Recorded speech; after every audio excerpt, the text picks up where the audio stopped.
ahora sí. Bueno, entonces les decía, el tema que vamos a ver ahora es solicitación por torsión en régimen elástico, y lo que vamos a ver ahora es una introducción a este tema y la teoría de Coulomb. Las partes que ustedes van a poder leer de acá, las voy a pasar un poquito más rápido porque, bueno, justamente por eso. Básicamente, las dos características, así como introducción a este tema de la solicitación por torsión, es la siguiente. Como consecuencia de esta solicitación van a aparecer en cada uno de los puntos de la sección tensiones tangenciales, que es lo que figura acá. Y les recuerdo, como les dije antes, pero que obviamente no grabamos, que las dos primeras solicitaciones que estudiamos, solicitación axial y solicitación por flexión, ya sea esta última simple o compuesta, provocaban en cada uno de los puntos tensiones normales. A partir de ahora vamos a estudiar las dos solicitaciones que provocan tensiones tangenciales. Esta es la primera gran particularidad. La segunda particularidad es que, fíjense que, ¿cuándo teníamos una solicitación por torsión? ¿Se acuerdan que las solicitaciones aparecían cuando uno reducía al baricentro de la sección las fuerzas que estaban actuando al otro lado del corte que uno producía? Y, obviamente, en el caso más general iba a tener un momento resultante de reducción y una fuerza resultante de reducción. Entonces, cada una de esos dos momentos yo lo podía descomponer a su vez en 3 componentes, con lo cual tenía 6 componentes cartesianas. Entonces la pregunta es, ¿recuerdan cuándo teníamos torsión? Que de esas 6, ¿cuál sí o sí tenía que aparecer?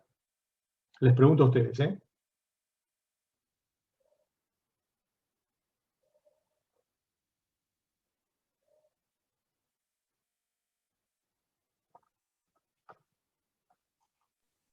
¿Podría repetir, por favor? Sí. No entendí. ¿Ustedes se acuerdan que las solicitaciones, normal, corte, momento, etcétera, cuándo aparecían? Aparecían cuando yo tenía un cuerpo, a ese cuerpo hacía pasar un plano cualquiera por cualquier lugar de ese cuerpo, el cuerpo me quedaba dividido en 2 partes, y yo reducía las fuerzas que se encontraban en una de las partes en el baricentro de la sección de la otra parte. En el caso más general, ¿qué me aparecía? Me aparecía una resultante de reducción y un momento resultante de reducción. ¿Estamos de acuerdo hasta ahí?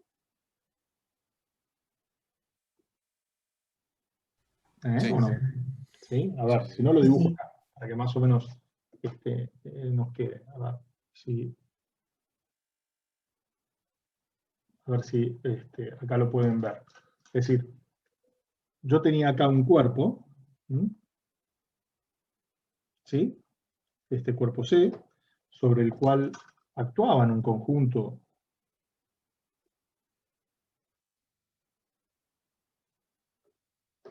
de fuerzas P sub I. Bueno, yo elegía un plano cualquiera, por ejemplo este de acá,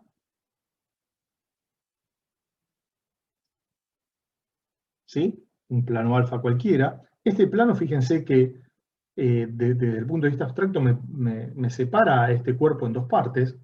Entonces, al separármelo en 2 partes, ¿qué hacía? Tenía esta parte de este lado y tenía a su vez la otra parte de este otro lado. ¿Ven bien, no, chicos, ahí con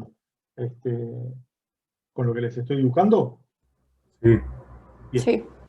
Entonces, tenía las fuerzas, y esto era la parte 1, y esto era la parte 2. ¿Sí? Que no necesariamente eran iguales, porque pueden tener distintas dimensiones, largos, lo que sea, y a su vez actúan distintas fuerzas. Estas son las fuerzas P sub I de la parte 1, y estas son las fuerzas P sub I de la parte 2. En el baricentro de cada una de estas secciones, que es el mismo punto, porque son 2 caras de la misma sección en definitiva, ¿qué hacía? Bueno, yo reducía estas fuerzas de la parte 2, las reduzco acá. Y entonces, ¿qué tengo? Tengo la resultante de reducción de la parte 2 y un momento resultante de reducción de la parte 2. Mientras que acá, ¿qué reducía? Reducía este conjunto de fuerzas y obtenía la resultante de reducción de la parte 1 y el momento resultante de reducción de la parte 1. Fíjense que estos dos vectores, es decir, R1 es igual a menos R2, y que el momento resultante de reducción de la parte 1 era igual a menos el momento resultante de reducción de la parte 2. ¿Estamos de acuerdo? Entonces fíjense que en el caso más general que tenía una fuerza resultante de reducción y un momento resultante de reducción. Cada uno de estos a su vez las puedo descomponer en tres componentes.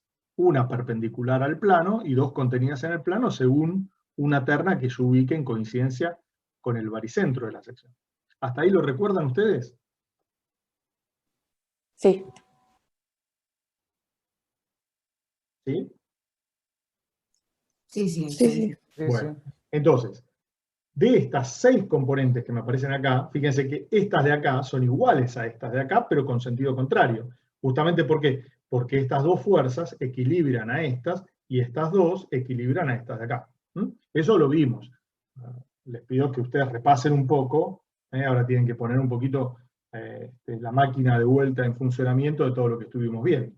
Entonces, les pido que eso un poco lo repase. Entonces, cuando teníamos solicitación axil, ¿qué era lo que sí o sí teníamos que tener?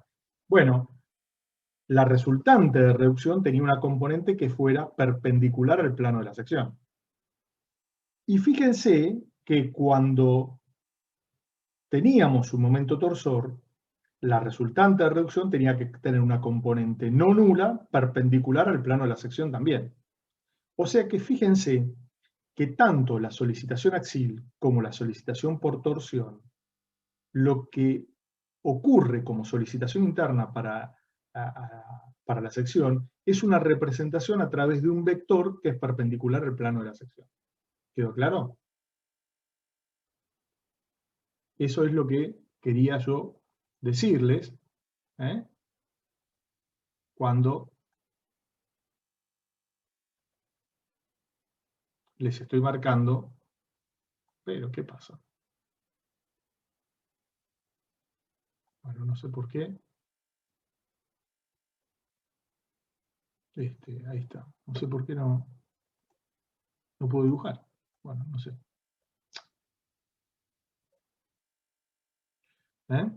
¿Se entiende, chicos, lo que le estoy diciendo acá en esta segunda oración? Sí, se entiende. Bien. Bueno, era eso, básicamente. Muy bien. Entonces, obviamente, como vinimos haciendo esto, lo paso rápido porque es lo mismo que repetimos, por eso les decía que algunas cositas iban a ir un poquito más rápido, porque todos estos conceptos, el objeto, es lo mismo que nosotros ya vimos, para axil y para flexión, simple y compuesta. Entonces era estudiar los conceptos físicos, matemáticos e ingenieriles relacionados con esta solicitación, los principios y fundamentos de su funcionamiento estructural, aprender a dimensionar y a verificar elementos estructurales solicitados a flexión, y meternos un poquitito dentro de las bases preliminares del diseño y del proyecto de elementos estructurales o de estructuras solicitadas a torsión. ¿Estamos de acuerdo?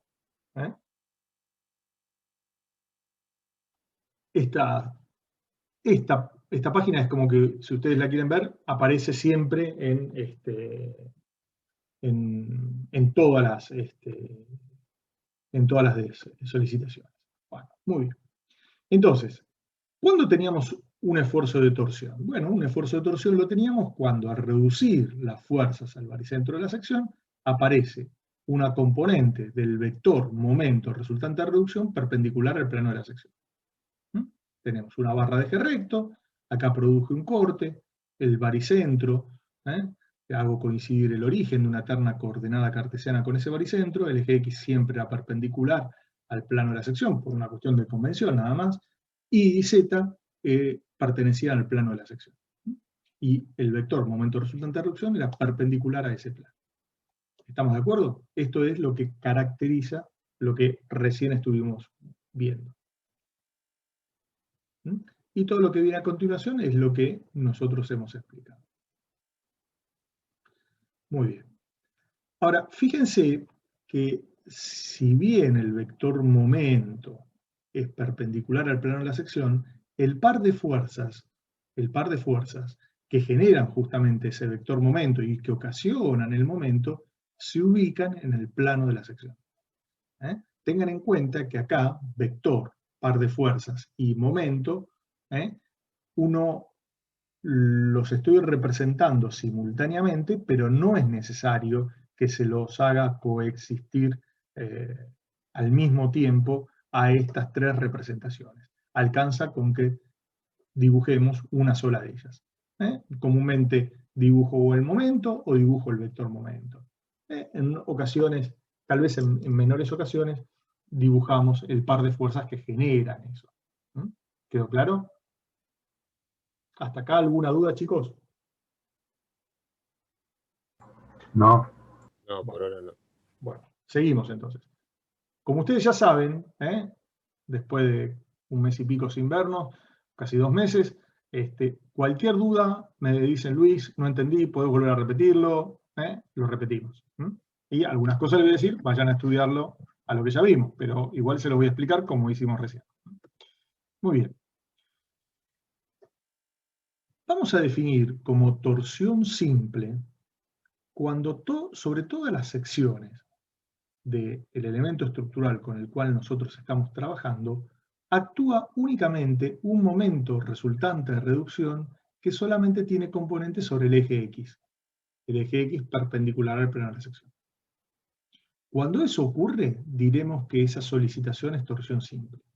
Es decir, que sobre las otras componentes, es decir, no voy a tener ni corte, ni voy a tener ni momento flector, ni voy a tener solicitación axial, cuando solamente actúa el vector momento perpendicular al plano de la sección, en todas las infinitas secciones que conforman al elemento, ahí diremos que tenemos o estamos dentro de una torsión simple. ¿Quedó claro? Y diremos que dentro de ese conjunto de torsión simple estamos en una torsión pura cuando ese vector momento torsor es constante para las infinitas secciones que conforman al elemento estructural. ¿Quedó claro? Obviamente, la torsión simple, solamente tenemos torsión. La torsión compuesta, ¿cuándo va a ser? Cuando la torsión está acompañada de cualquiera de las otras solicitaciones. ¿Sí? Muy bien. Bueno, entonces, si M es igual a MX y MI igual a 0 y MZ igual a 0, y obviamente el corte, el normal igual a 0, estamos en solicitación por torsión. Si MX es distinto de constante, estamos en torsión simple. Si M de X es constante, estamos en torsión pura. ¿Quedó claro? Sí. Sí, sí. Bueno, seguimos. Es decir, como dice la última oración, a la torsión pura se la puede entender como un caso particular de la torsión simple, ¿no? Eso. Bueno, esta definición que nosotros acabamos de ver, es preciso que hagamos algunas aclaraciones sobre algunos elementos componentes o algunas características y particularidades de las secciones que todavía nosotros no vimos y que recién la vamos a ver en el tema próximo, que es flexión y corte o flexión variable. La definición anterior que dimos de solicitación por torsión es válida cuando el baricentro de la sección coincide con otro punto característico de la sección que se lo denomina centro de corte. Así como el baricentro es un punto característico por definición de la sección, existen otros puntos. Particularmente, al que a nosotros nos interesa, es uno que se denomina centro de corte. Si el centro de corte coincide con el baricentro de la sección, la definición anterior es 100% válida. ¿Estamos de acuerdo? ¿Por qué digo esto? Porque podrían no coincidir, entonces la definición anterior debe ser corregida. Pero eso recién lo vamos a hacer en la próxima, en el próximo tema.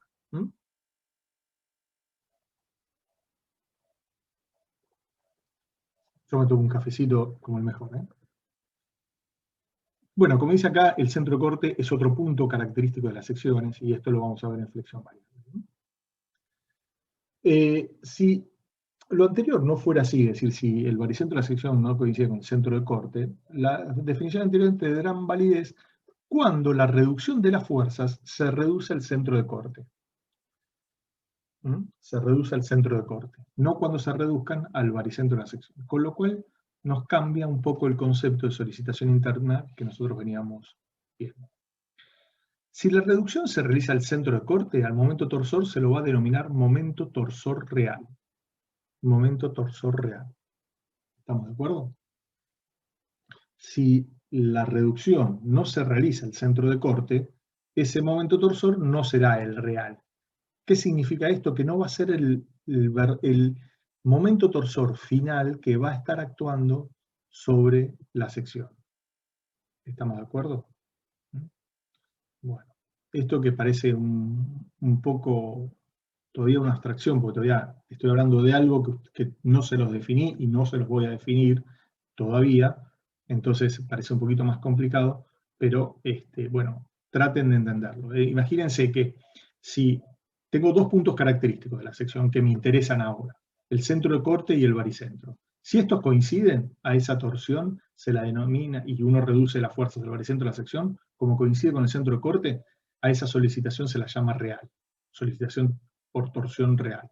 Pero si no coinciden, para que realmente sea la real, la que realmente está actuando sobre la sección, lo tengo que reducir al centro de corte. En lo que nosotros vamos a ver ahora, en todo el desarrollo que vamos nosotros a ver ahora, todas las secciones van a tener que el baricentro y el centro de corte coinciden, es decir, son el mismo punto, o ya el momento mx está actuando sobre ese punto, ya ha sido reducido. Es decir, no le vamos a pedir nunca que lo reduzcan al centro de corte, porque ya les va a venir dado como dato. ¿Quedó claro? ¿Sí? Bien. ¿Me expliqué con esto que parecía un poquito...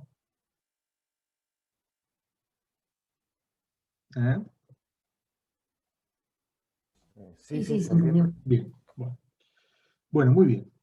El estudio acá vamos a ver ahora la clasificación de la torsión, pero es preciso hacer unas aclaraciones previas que son las siguientes, ¿no? Es decir, el problema que tiene el estudio de la torsión es que en muchos casos quiere decir que en muchos tipos de secciones, no cumple con las hipótesis básicas que nosotros venimos viendo de la resistencia de materiales y que se fueron viendo en solicitación axil, en solicitación por flexión y que se van a ver en flexión variable. ¿Sí? Entonces, el estudio riguroso de la solicitación por torsión, en muchos casos, conduce a el planteo de ecuaciones diferenciales en derivadas parciales que no son fáciles de resolver y que su resolución solamente es posible mediante el uso de técnicas numéricas. Obviamente ustedes saben que todas las técnicas numéricas tienen algún margen de error, y uno ese margen de error lo puede reducir hasta el punto en que uno quisiera o lo permita muchas veces esa ecuación diferencial. Así que nosotros lo que vamos a hacer es, bueno, si bien no se cumplen exactamente todas las hipótesis de resistencia a materiales, vamos a estudiar aquellos casos en donde sí se cumplen. Y fundamentalmente. Y vamos a ver algunos casos en donde, si bien esas hipótesis no se cumplen, no vamos a estudiar el desarrollo de cómo se obtienen las expresiones, sino que vamos a describirlos. Vamos a describir esa metodología por la cual esas secciones en las cuales no se cumplen se estudian y cómo se estudian, ¿no? La hipótesis fundamental o la complejidad fundamental o el problema fundamental de por qué esto es así para la torsión radica en que las secciones solicitadas a torsión no permanecen planas. Ese es el punto fundamental por el cual se generan todos los problemas. Cosa que sí ocurría con axil, con flexión, y que va a ocurrir con flexión variable.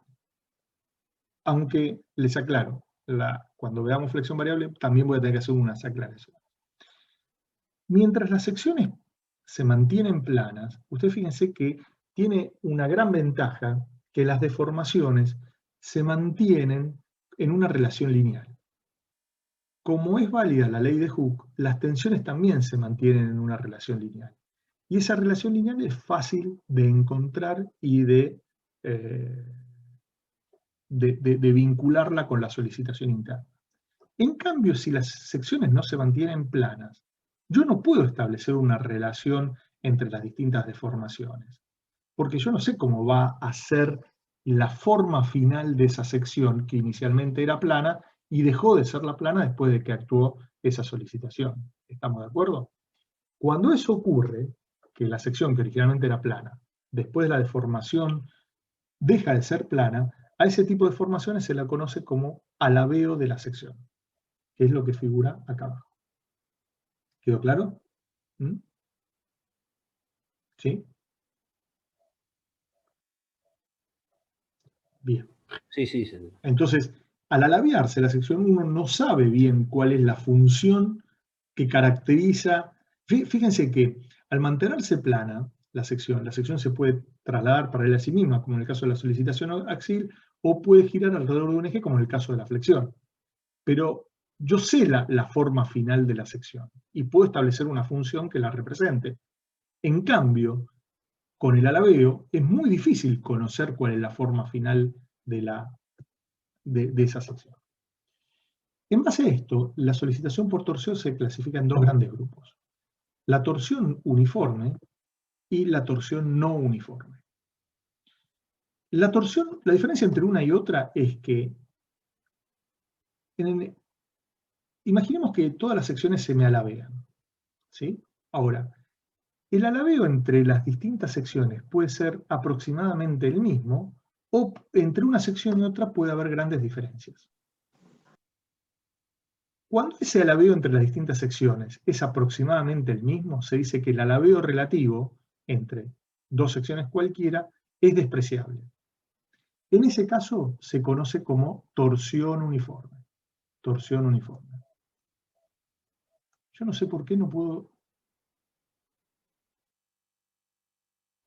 dibujar, cuando antes podía dibujar acá, pero bueno. En cambio, cuando el alabeo relativo no es despreciable, es decir, yo tomo una sección y tomo otra, se puede encontrar más o menos cerca o más o menos lejano, y veo que el alabeo de una sección y el de la otra son muy distintos, es decir, no puedo decir que las dos se alabearon lo mismo, entonces el alabeo relativo no es despreciable, entonces debe ser considerado. En el primer caso hablamos de torsión uniforme, en el segundo hablamos de torsión no uniforme. Obviamente, ¿con cuál piensan ustedes con el que vamos a trabajar nosotros?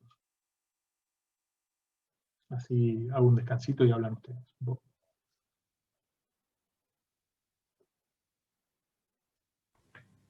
Y con el uniforme. Exactamente. Nosotros vamos a trabajar fundamentalmente con torsión uniforme. Pero sí, lo que vamos a ver ahora a continuación es un poquito darle una vueltita de tuerca a esto a través de un par de conceptos con dos figuras bastante simples que nos van a venir a solucionar bastante el tema, ¿no? A ver,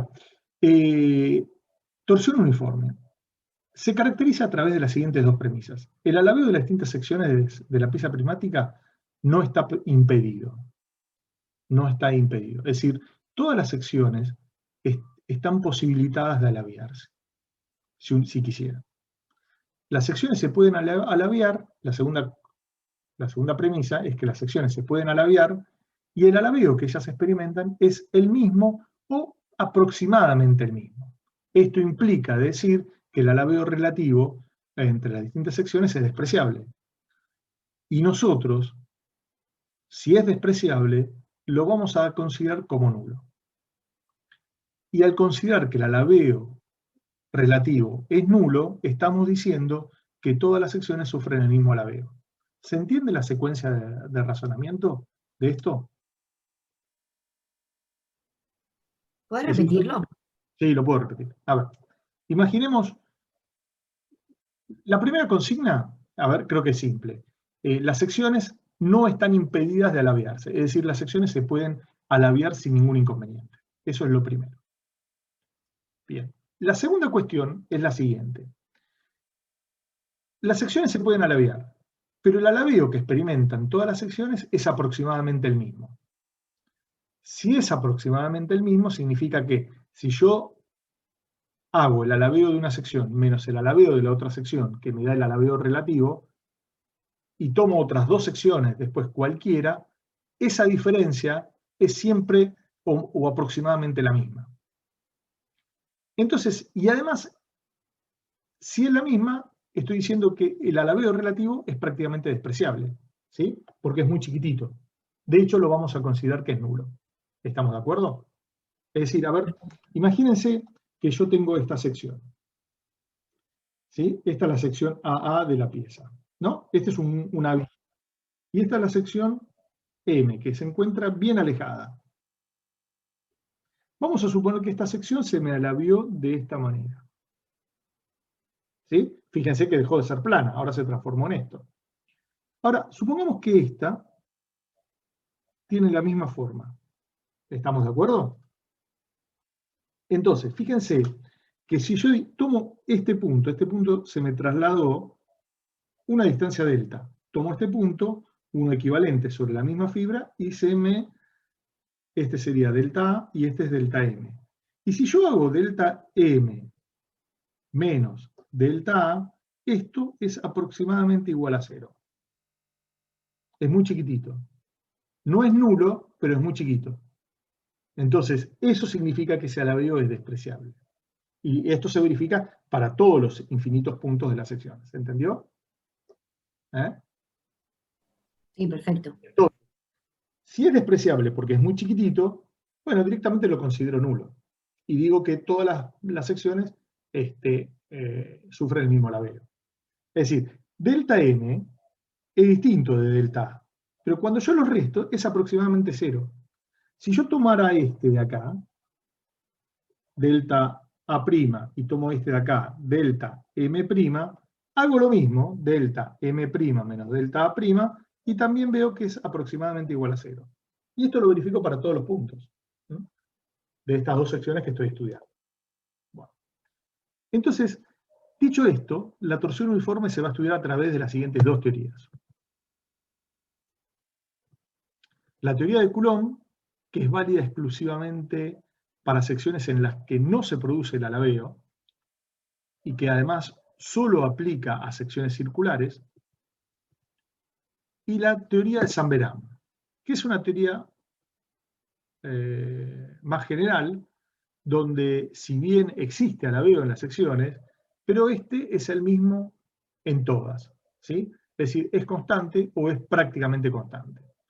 Y de acá se desprende de vuelta que el alabeo relativo es despreciable y obviamente será considerado nulo. ¿Quedó claro? ¿Mm? Esta teoría, la de Zambellan, que nosotros la vamos a ver, pero la vamos a describir, no vamos a hacer ningún desarrollo matemático, se presenta para piezas prismáticas en general. Es decir, la otra es válida exclusivamente la teoría de Coulomb para secciones circulares, y esta es en general para cualquier otro de los tipos de secciones, que después las vamos a particularizar. Las deformaciones son uniformes para todas las secciones, con lo cual, bueno, las secciones van a rotar rígidamente, se van a alabear fuera de su plano, y consecuencia de lo anterior es que las deformaciones, al ser uniformes, el alabeo también va a ser uniforme. ¿Mm? Uniforme significa que va a ser el mismo. ¿Quedó claro? Vamos a ver esto. Vamos a ver esto con... quiero mostrárselo con esta sección. Bueno, vamos a la torsión no uniforme. Lo otro es, todo esto que está acá es más, básicamente, ya se lo dije y ahora se lo voy a decir con la figura que quiero, que va a ser más fácil de ver. En la torsión no uniforme, fíjense que si acá las secciones pueden estar impedidas, ya sea total o parcialmente, de alabearse. Cosa que en la otra, en la torsión uniforme, las secciones no estaban impedidas de alabearse. El alabeo estaba permitido en forma total. Ahora les voy a mostrar. Fíjense, cuando uno tiene... ¿Qué significa esto? Imagínense, por ejemplo, que yo tengo una barra ¿sí? De esta manera. Y acá esa barra la empotro. ¿Sí? Fíjense, esta sección de acá, de la del empotramiento, está impedida de alabearse, porque justamente está empotrada. Eso es lo que significa que el alabeo está impedido. ¿Mm? Cosa que no ocurriría exactamente eso en la torsión uniforme. En la torsión uniforme, un empotramiento, en principio, no se me podía presentar porque estaría impidiendo el alabeo de esa sección. ¿Quedó claro? ¿Mm? ¿Sí? Esto es por las dudas que no se entienda eso lo que significa. Y la otra cuestión es que si antes el alabeo relativo era despreciable, acá el alabeo relativo no es despreciable y obviamente si no es despreciable, el alabeo relativo es relevante y deberá ser considerado. Es decir, lo vamos a tener que tener en cuenta, no lo puedo obviar. ¿Mm? Y ahora vamos a ver cómo es que esto, si uno lo puede tranquilamente obviar. ¿Me expliqué hasta acá, chicos?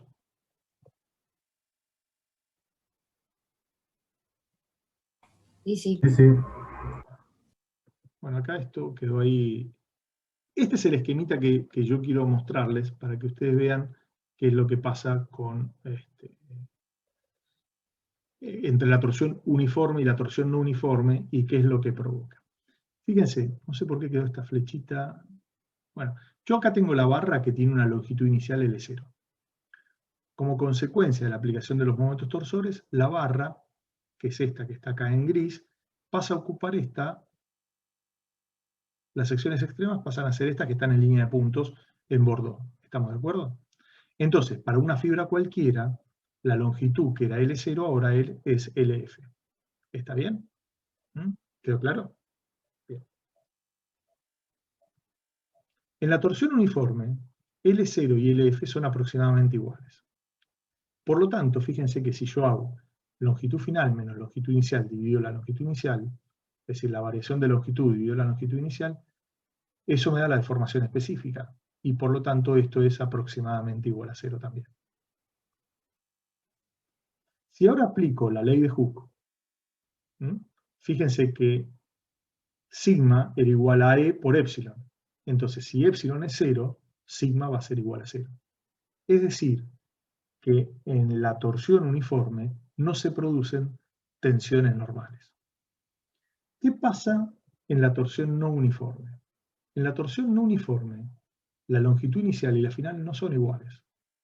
¿Y eso qué? Es porque justamente estas dos secciones, esta de acá, la de la izquierda y la de la derecha, no experimentaron el mismo alabeo. Entonces, al no haber experimentado el mismo alabeo, la fibra que inicialmente tenía la longitud L0, ahora tiene una longitud L final. Y entonces estas dos longitudes son distintas. Y entonces cuando hago todo esto de acá, las deformaciones, ¿qué va a pasar? Me van a dar que no son nulas. Y por lo tanto, si no son nulas, las tensiones tampoco van a ser nulas.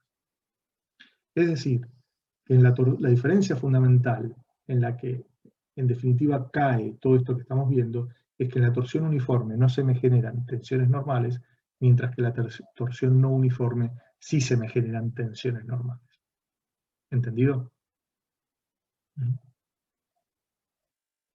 ¿Me expliqué, chicos? Sí, Sí, perfecto. se entiende. Bien. Bueno. Ahora, la pregunta es, simplemente esto lo doy a título ilustrativo, ¿no? E informativo, ¿no? ¿Cómo se resuelve el problema de la torsión no uniforme? Bueno, la resolución del problema de la torsión no uniforme no es sencillo y se realiza a través de planteamientos, acá está planteado, no sé, parece escrito en portugués, planteos ad hoc. Los planteos ad hoc son aquellos planteos que uno realiza exclusivamente para resolver un problema o un conjunto de problemas, pero no todos. ¿Mm? Entonces, esos planteamientos son limitados en cuanto a la capacidad de aplicación. Y a todas estas teorías que son así ad hoc, entran dentro de la teoría general que se conoce teoría de la torsión no uniforme.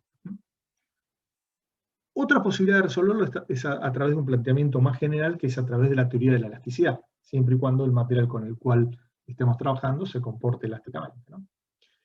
Así que, y para finalizar este tema, el teorema, los problemas de la torsión no uniforme siempre se van a poder resolver a través de la suma de dos problemas.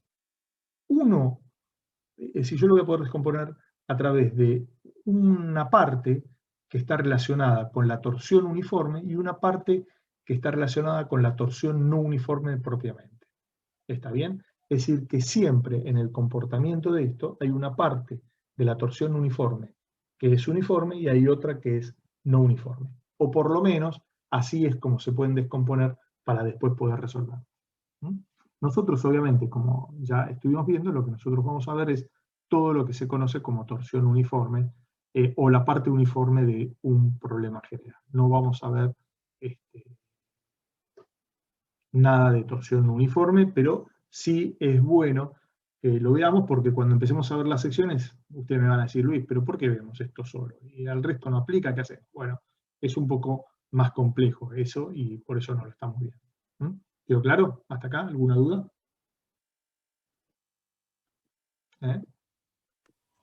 No, ninguno. Bien. Bueno, rápidamente lo que nosotros vamos a ver van a ser sistemas isostáticos e hiperestáticos. Vamos a ver secciones circulares, macizas o llenas, o huecas o anulares o tubulares, como se conoce. También vamos a ver secciones no circulares, como las tubulares de paredes delgadas simplemente conexas, que pueden tener cualquier forma, o pueden ser un rectángulo o un cuadrado, pero son de paredes o de espesores muy delgados. Y después vamos a ver las rectangulares, para básicamente darnos pie a las secciones abiertas de paredes delgadas. ¿Y cuáles son las secciones abiertas de paredes delgadas? ¿Qué les parece a ustedes?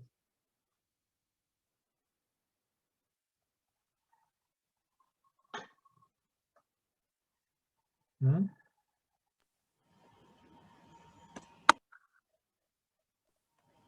Perfil doble T, por ejemplo. Claro, exactamente. Todos los perfiles que nosotros estuvimos viendo. Los subperfiles doble T, los U, los L, todas esas son secciones abiertas de paredes delgadas y están basadas en la teoría de la sección rectangular.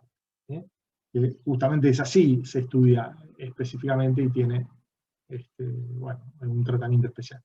Causas de acciones, la causa fuerza, y cuando podamos, la variación de temperatura. Bueno, vamos a trabajar con materiales homogéneos, algunos van a ser heterogéneos, o compuestos de dos o más materiales con distintas propiedades y características. Dentro del periodo de trabajo del material vamos a trabajar con, perdón, que pasa rapidísimo, dentro del periodo elástico exclusivamente. Muy bien. No vamos a ver ni sistemas estructurales ni hipostáticos, ni causa-seguimiento de vínculo, ni secciones tubulares múltiplemente conexas. Una sección tubular múltiplemente, simplemente conexa, es, a ver si lo alcanzan a ver, es por ejemplo un tubo. Un tubo de este tipo, pero rectangular. ¿Sí? Y seguro habrán visto... Está fuera de cámara. Está fuera de cámara, sí, tienen razón. Ahora sí. Ahí está. Gracias. Ah, porque se me movió la cámara. Ahí está. Tengo esta cámara que está colgando y ahí se mueve un poquito. Ahí estamos. Y hay otras secciones también, simplemente conexas, y ahora se las voy a dibujar, que, por ejemplo, estas de acá.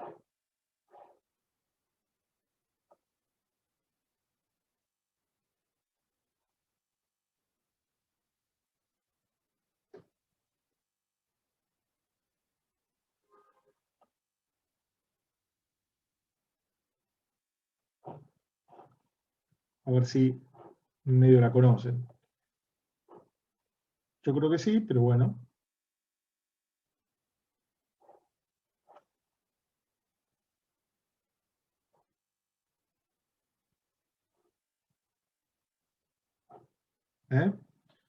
¿Estas secciones las han visto alguna vez?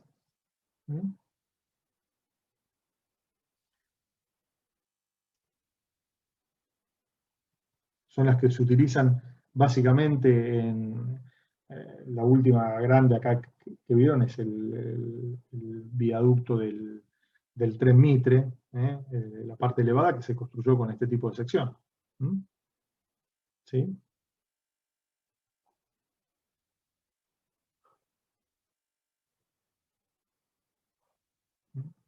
¿Está bien? A través de dovelas, eran grandísimos estos elementos que se iban transportando, que creo que tenían, no sé, 4 o 5 metros de largo, y se iban transportando, bueno, obviamente así, capaz que tenían, no sé, 8 o 10 metros, se van transportando en camiones y después, bueno, se iban montando uno arriba del otro. Y son múltiplemente conexas cuando hacemos algo como lo siguiente, por ejemplo.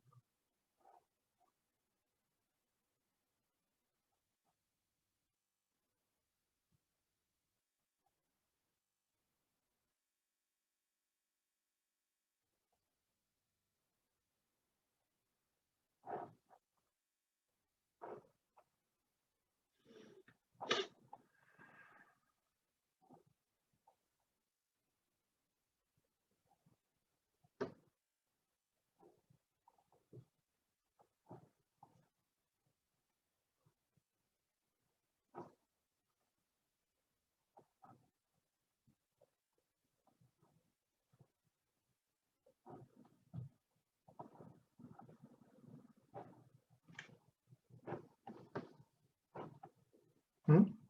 Por ejemplo, esto es múltiplemente conexo, donde en general, ¿qué es lo que pasa? Bueno, acá tengo una baranda, acá tengo otra baranda, en realidad son barandas más grandes, las tipo Jersey de protección. Acá sí tengo una baranda más elevada, en donde, bueno, acá, acá circulan autos por acá y por acá, por ejemplo, acá circulan personas, acá pueden haber ciclistas, y acá pueden circular también otros autos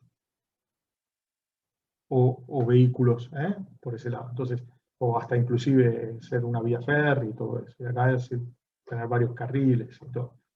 Yo no sé, seguramente en algún lugar ustedes los habrán visto de estos, de muchos videos que hay de construcción de puentes, de túneles y de viaductos que van de un lado al otro. ¿Estamos de acuerdo hasta acá? Chicos. ¿Sí? Sí, sí. Bien. Bueno, estas son las secciones múltiplemente tubulares, múltiplemente conexas de pequeños espesor. ¿Por qué? Porque las dimensiones de estos espesores comparados con las dimensiones de la propia sección transversal son chiquitas. Bien. Bueno, muy bien. A ver, volvamos a esto. Bueno, acá lo que se les muestra es, bueno, cómo son las ecuaciones de equivalencia aplicadas exclusivamente a un problema de torsión. Recuerden, ¿qué es lo que vamos a ver ahora? Nosotros vamos a ver torsión uniforme exclusivamente y vamos a, en todas las secciones, el baricentro de la sección coincide con el centro de corte de la sección. Fíjense que de las 6 ecuaciones de equivalencia, 5 son nulas, la 1, 2, 3, 5 y 6, mientras que la 4, que es justamente la que me relaciona al momento mx, esa es no nula. ¿Entendido? Esas son las ecuaciones de equivalencia aplicadas a la solicitación por torsión. Acá estos ejemplos de estructuras solicitadas a torsión se las debo, voy a tratar para la próxima clase en todo caso de buscarlas y mostrárselas. Y lo que vamos a ver ahora es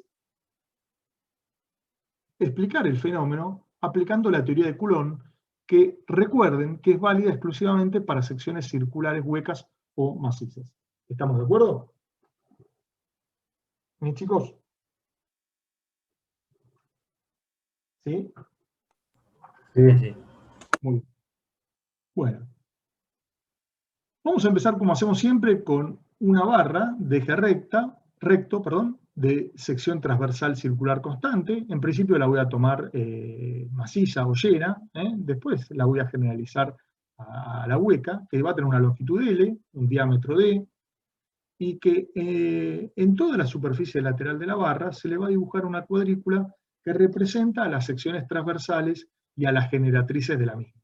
¿Estamos de acuerdo? Es decir, así como hicimos para axil, y creo que también lo hicimos para flexil, lo hicimos para flexión seguro, le dibujamos una cuadrícula en la superficie lateral de la barra.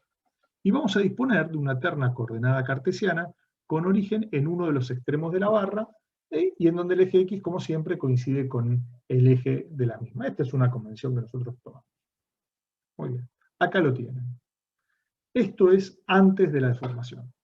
Esto está sacado de, ahora no me acuerdo exactamente, creo que del libro de Hibeler, me parece, o de Bill Johnston, que yo les compartí este dibujo. Me era más cómodo sacarlo que dibujar. Uno de Hibeler y el otro es de Bill Johnston. Muy bien. Bueno, y ahora vamos a aplicar. Fíjense que los círculos representan las secciones transversales y las líneas paralelas al eje representan las generatrices. Vamos a aplicarle en los extremos de la barra dos momentos torsores iguales y opuestos, de manera que la barra se encuentre en equilibrio. Y veremos qué es lo que pasa con la deformación, qué es lo que venimos desarrollando siempre desde axil, flexión simple y flexión compuesta. Antes de la deformación, después de la deformación.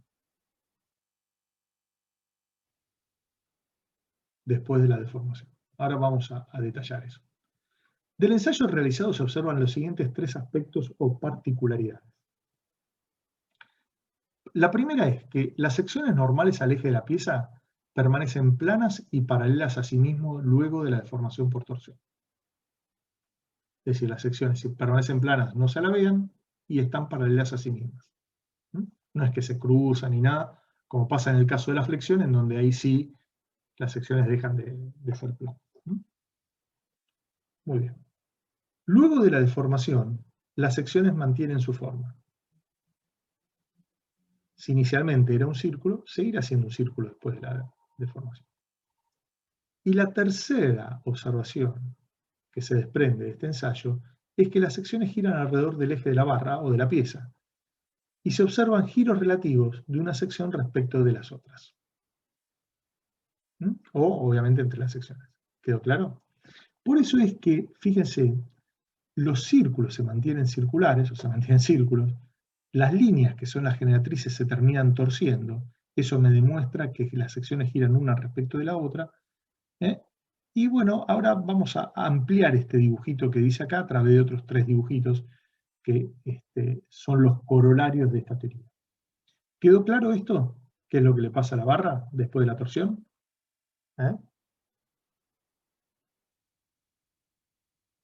¿Chicos? Sí. Bien. Bueno. Estos dibujitos están sacados del libro de Hibeler, Mecánica de Materiales, que le hemos compartido. Acá con otro dibujito para mostrar más o menos lo mismo.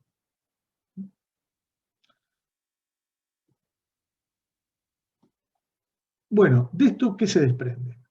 Se desprende que si las secciones se mantienen planas y paralelas a sí mismo, al mantenerse plana implica que las mismas no se la vean. Esto se verifica para todas las secciones, inclusive para las extremas, que son en donde tenemos aplicados los momentos torsores. Si las secciones que inicialmente eran círculos siguen siendo círculos después de la deformación, implica que estos no cambian su forma. Por lo tanto, cualquier figura que de manera abstracta podría haber dibujado en una sección, va a mantener su forma. Particularmente, que es lo que me interesa, es, fíjense, imagínense que en una sección cualquiera, a través de un proceso de abstracción, yo dibujé este segmento AB y dibujé este ángulo alfa. Después le aplico una torsión. Fíjense que el segmento pasó a ocupar el AB, pasó a ser el A'B', mientras que este ángulo pasó a ser el alfa. O sea que giraron, pero el segmento mantuvo su longitud y el ángulo su abertura. ¿Entendido? Eso es lo que significa que mantienen su forma. Y de la tercera conclusión significa que al girar las secciones, las figuras estas giran, con la propia sección, estos dibujitos giran con la propia sección alrededor del eje de la pieza, ¿no? Esto es de la tercera. Las generatrices, fíjense que como las secciones giran una respecto de la otra, se terminan transformando en hélices, ¿sí? Pero tienen esta particularidad. Como las deformaciones con las que nosotros trabajamos siempre son muy pequeñas, estas hélices van a ser de paso muy grande. ¿Mm? Y va a intersectar a los círculos de las distintas secciones con ángulos prácticamente iguales. ¿Se entendió esto o que dejó alguna duda? Este Voy para último atrás. punto no lo entendí. Sí. Mira, a ver, fíjate, si yo lo que no entiendo es por qué no puedo, no sé por qué no me permite dibujar. A ver ahora, no puedo dibujar, no sé por qué. Acá, bueno. No sé hoy por qué no me permite dibujar acá, pero bueno.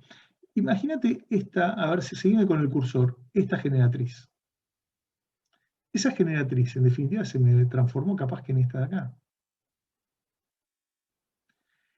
Esa generatriz dejó de ser una recta. ¿Y por qué deja de ser una recta? Porque los círculos van girando uno con respecto al otro. Y no necesariamente tienen que mantener el mismo giro. Si mantuvieran todos un giro proporcional uno respecto al otro con una variación lineal, ahí en todo caso sí podría decirlo. Pero en el caso más general, no tienen por qué tener una variación lineal ese giro. Entonces, estas generatrices se transforman en hélices de paso muy grande. El paso, ¿por qué es muy grande? Porque nosotros trabajamos con deformaciones pequeñas. A ver, lo voy a tratar de dibujar acá.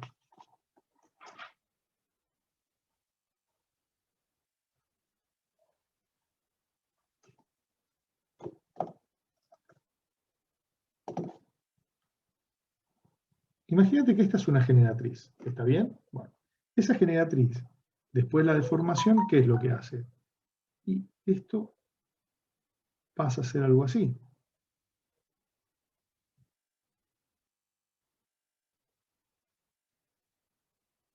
Hasta que, perdón, mal salió. Lo hago así. ¿Mm? ¿Sí? Entonces, la diferencia entre este punto y esto de acá, esto es el paso, después esto retoma y vuelve a salir para el otro lado. ¿Se entiende? ¿O no? Sí, sí. ¿Mm? Esto es la parte de adelante que vos ves dentro del círculo, dentro del cilindro. A ver, vamos a verlo acá. ¿Mm? Bueno, entonces, y cuando vuelve a aparecer, esto va por atrás.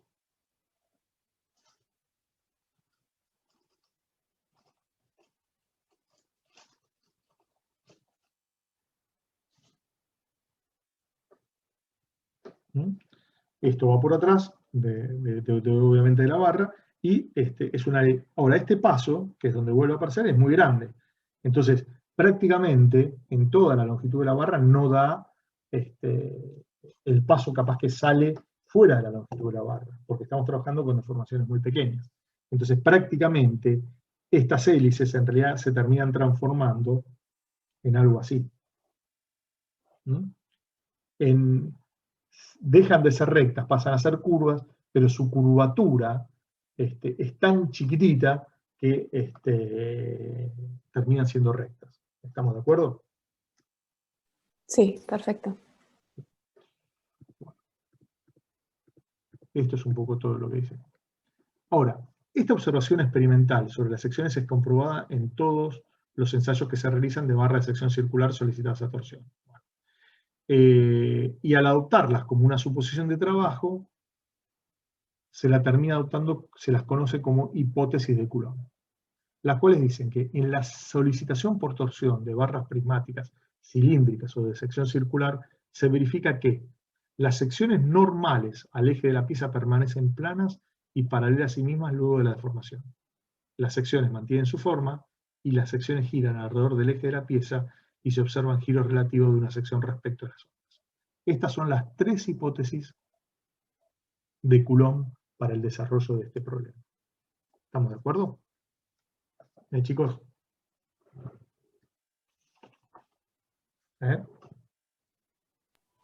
Sí, quedó claro. Bien, muy bien. Bueno, vamos a ver ahora las variables. que caracterizan este problema. A ver. Se hace un desarrollo muy similar al visto en axil y visto en flexión. Entonces tomemos la primera, la quinta y la sexta ecuaciones de equivalencia, que son aquellas ecuaciones de equivalencia donde aparecen las tensiones normales. Fíjense que las secciones se mantienen planas. Por lo tanto, no se alabean. Ahora, ¿las fibras varían su longitud? Bueno. A ver, si las secciones se mantienen planas, pueden suceder dos cosas. Que epsilon sea igual a 0 o que epsilon sea igual a constante.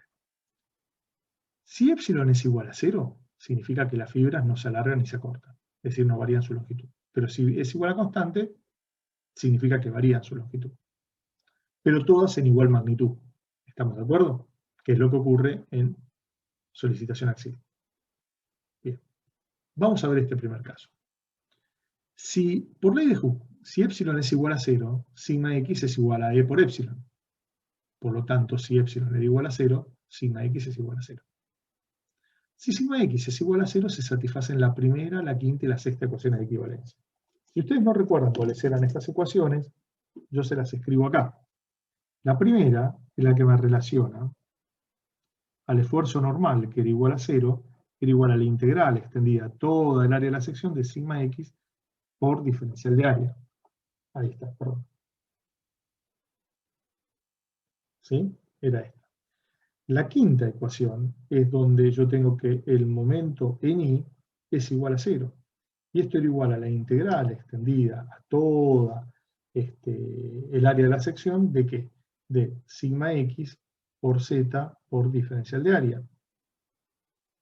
Y la sexta ecuación es que el mz es igual a 0 y era igual a la integral extendida a toda el área de la sección de menos sigma x por I por diferencial de área.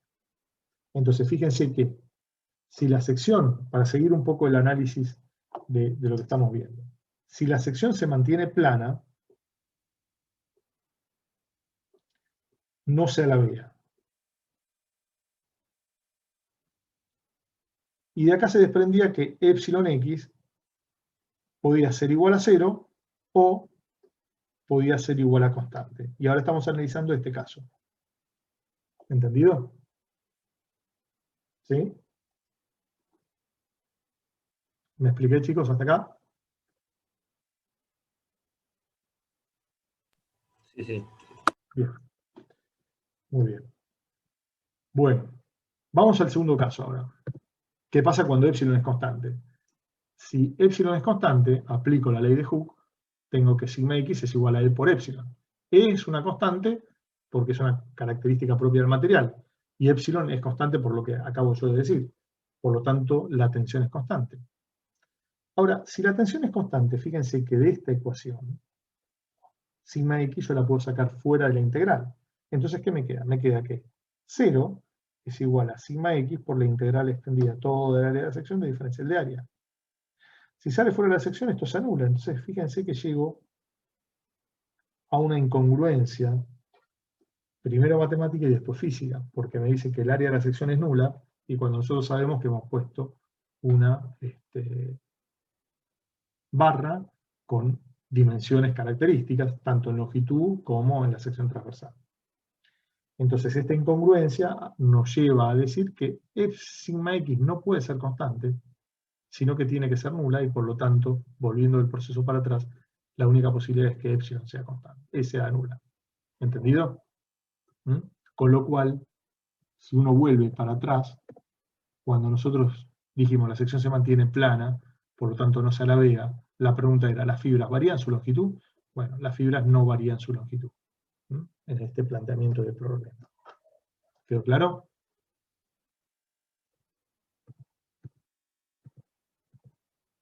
¿Me expliqué, chicos? Sí, sí. Sí. Bien. Bueno, acá está desarrollado esto que les acabo de decir. Pensé que no lo había puesto y está agregado. Entonces, si las tensiones, obviamente, sigma x son nulas, se verifica también la quinta y la sexta, respectivamente. Vamos a ver qué pasa ahora con la segunda y la tercera ecuaciones de equivalencia, que son justamente las del corte en I igual a 0 y el corte en Z también igual a 0, porque no tenía esfuerzo de corte. Para que la segunda y la tercera ecuación de equivalencia se satisfagan, ¿qué es lo que tiene que pasar? Primero, que las tensiones tangenciales no pueden ser 0, porque si son 0 quiere decir que tengo una solicitación por torsión y no se me generan tensiones tangenciales. Entonces, una posible distribución es la que se indica acá. Fíjense. Fíjense. Imagínense que la distribución de las tensiones tangenciales es esta curva que tenemos acá, que es una función antisimétrica. Es decir, por cada punto yo tengo una tensión que va en un sentido y tengo otra que va en sentido totalmente opuesto. Justamente cuando yo multiplique la tensión acá por ese diferencial de área y la tensión acá por el otro diferencial de área y lo sume, se me terminan anulando. Por eso es que se requiere que la distribución de las tensiones tangenciales sea antisimétrica para poder verificar estas dos ecuaciones. Ahora, les hago una pregunta. ¿Por qué tiene que pasar por 0 esta función de antisimetría?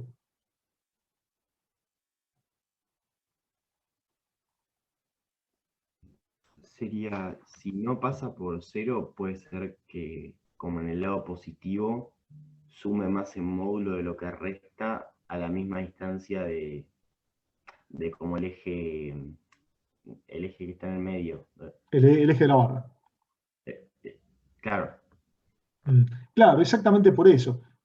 Justamente tiene que pasar por 0 porque justamente el origen, es este puntito de acá, que es por donde pasa el eje de la barra, no tiene otro punto que le sea correspondido en forma simétrica. Fíjense que si yo dibujo este punto de acá, tiene este punto que se corresponden, que son simétricos. Si yo tengo este puntito de acá, tengo otro simétrico de este otro lado. Fíjense que esta es una figura con simetría radial o puntual. Entonces, justamente por donde pasa el eje, donde se verifica esa simetría radial o esa simetría puntual, es justamente, tiene que pasar por 0 porque no tiene otro punto que la termine anulando, ¿no? Así que ya sabemos que de acá deducimos que la distribución de las funciones de tau tienen que ser antisimétricas. Ahora, fíjense que este punto, si la tensión es esta, va a tener una componente tau xi y va a tener una componente tau xz. Tau xz. Y vamos a ver ahora si estas dos son posibles. Aquí, a ver si acá está. Fíjense, si yo considero, esto ya es una vista, ¿no? Es decir, estoy viendo ahora la barra a través de una vista en toda la longitud, ¿no? La sección ahora es esta de acá. Entonces, fíjense que si yo sobre ese punto actúa tau xi, en la superficie lateral va a actuar tau ix. Y la pregunta es, ¿tau ix existe? ¿Qué les parece?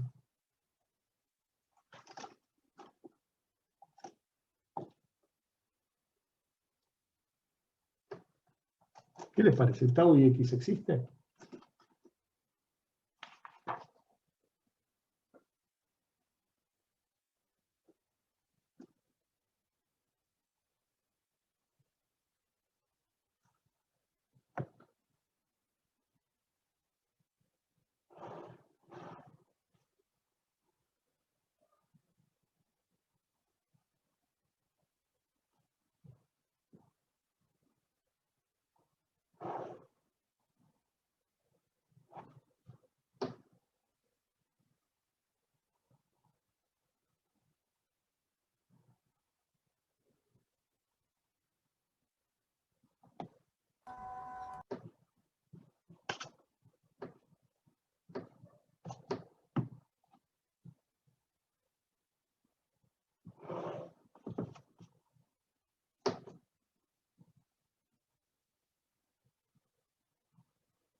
Chicos, ¿qué les parece?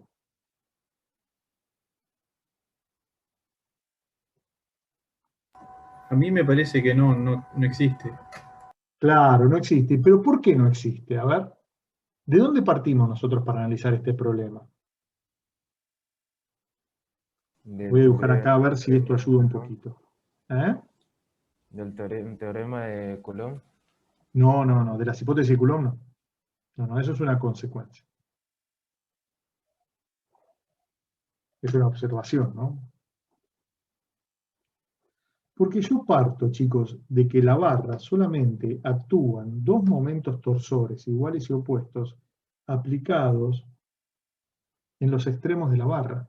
En toda la superficie lateral de la barra no hay cargas. Está totalmente descargada. Entonces, cuando yo estoy considerando, por ejemplo, este punto, que es el que dibujé, y acá estoy considerando esto, si esta es nula, si esta es no nula, perdón, acá me tiene que aparecer una tensión tangencial. Y en toda la superficie lateral yo no pongo ninguna. Eso es por qué pasa esto. ¿Se entiende?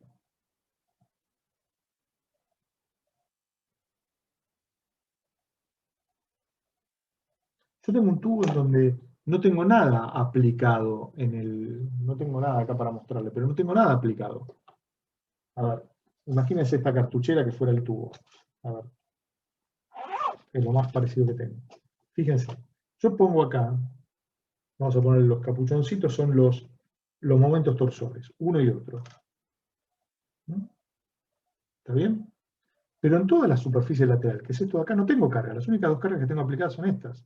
Entonces, si yo tengo esa tensión tau xy, quiere decir que acá tengo que tener tensiones tau y x, y no las tengo. ¿Se entiende?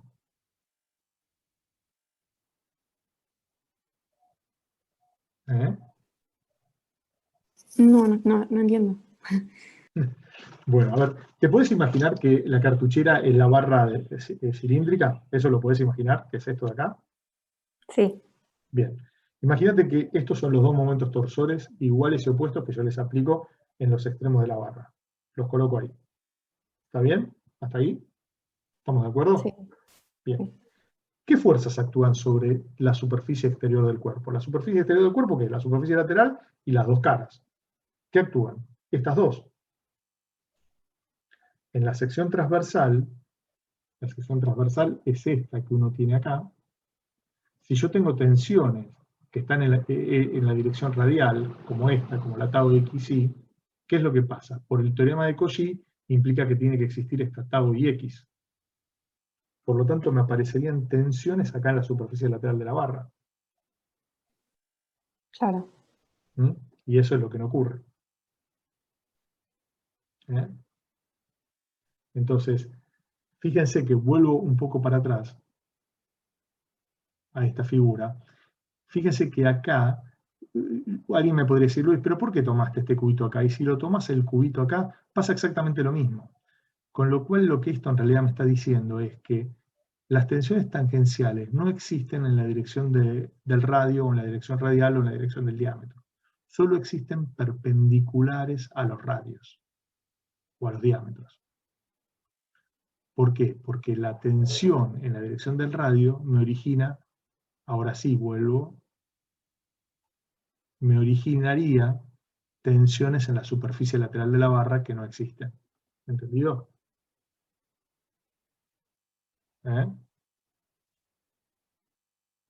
Sí, ahí entendí. Gracias. Bien, bueno, muy bien. Entonces, dicho esto,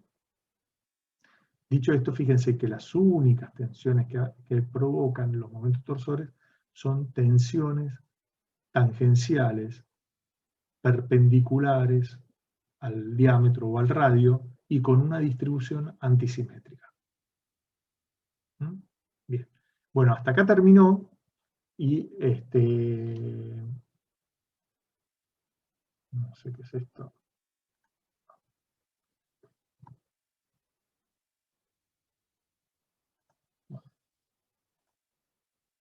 Mientras, vamos a acomodar un poquito esto. Y vamos ahora sí a seguir porque esta presentación llegaba hasta ahí. Entonces, sí, lo que vamos nosotros ahora a ver es, bueno, cómo sigue un poquito esto de acá. ¿Mm? ¿Estamos de acuerdo? Chicos? ¿Sí? ¿Cómo sigue esto de acá? Para ir viéndolo. ¿Quedó claro? ¿Mm? Entonces ya descubrimos dos cosas. Descubrimos que las tensiones tangenciales tienen una distribución antisimétrica. Acá me está preguntando Simón si la presentación está en el campus.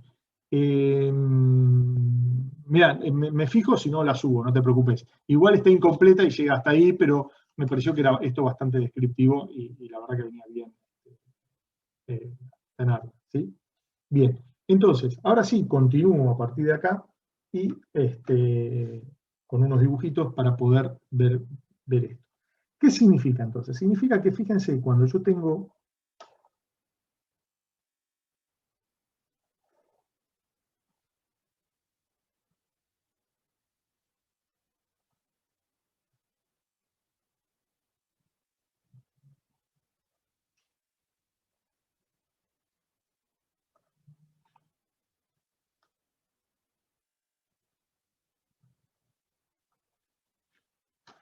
bueno, bien, vamos a hacerlo esto, lo estoy haciendo un poquito. Me dejé, después sí bajo.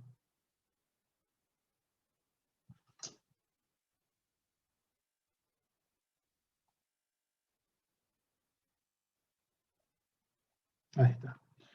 Entonces, ¿esto qué significa? Significa que cuando yo tome un diámetro cualquiera, la distribución de esas tensiones va a ser algo como esto.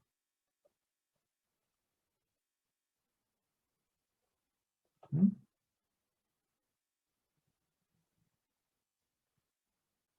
¿Sí? Si yo ahora tomo otro diámetro como este, bueno, la distribución de las tensiones será similar, pero recuerden que las tensiones se dibujan para cada uno de los infinitos puntos, ¿no? Entonces yo voy a tener, para cada uno de los infinitos diámetros, voy a tener diagramitas como esto. Y, obviamente, si el momento torsor gira en sentido antihorario, como es este de acá, bueno, las tensiones van siguiendo, fíjense, el sentido de giro de ese momento torsor, ¿no?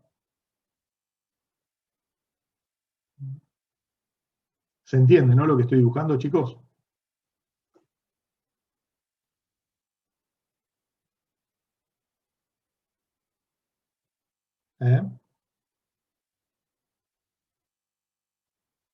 Clarísimo. Bien. No, si no se entiende me dicen, porque por ahí uno... ahí está, a ver, ahí está. Esperen que voy a poner acá ampliar, porque si no...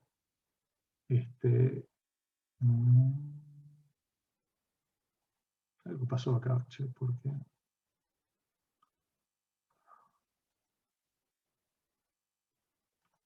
ahora sí, ahí está, porque si no, no... ahí está, ahora sí se ve bien. No, porque si no, no... después queda grabado chiquitito y no se ve. Ahí estamos. ¿Hasta ahí bien esto? Bueno, entonces, ¿qué es lo que vamos ahora a tratar de hacer? Vamos a encontrar la distribución de las tensiones tangenciales y vincularla con el momento torsor. Pero son casi 10 y 27. Yo diría que nos tomemos un descansito y después seguimos, ¿les parece? Porque nos lleva, es decir, si no lo voy a tener que cortar en 5 minutos y nos va a quedar la demostración por la mitad. ¿Estamos de acuerdo? ¿Les parece, Vale. chicos? Sí. Bueno, nos juntamos 11 menos cuarto, 11 menos 10 más o menos, y así después terminamos con este tema. Perfecto. Bueno, muy bien, chicos. Bueno, nos estamos viendo en 15 a 20 minutos más o menos, así tomamos algo y todo.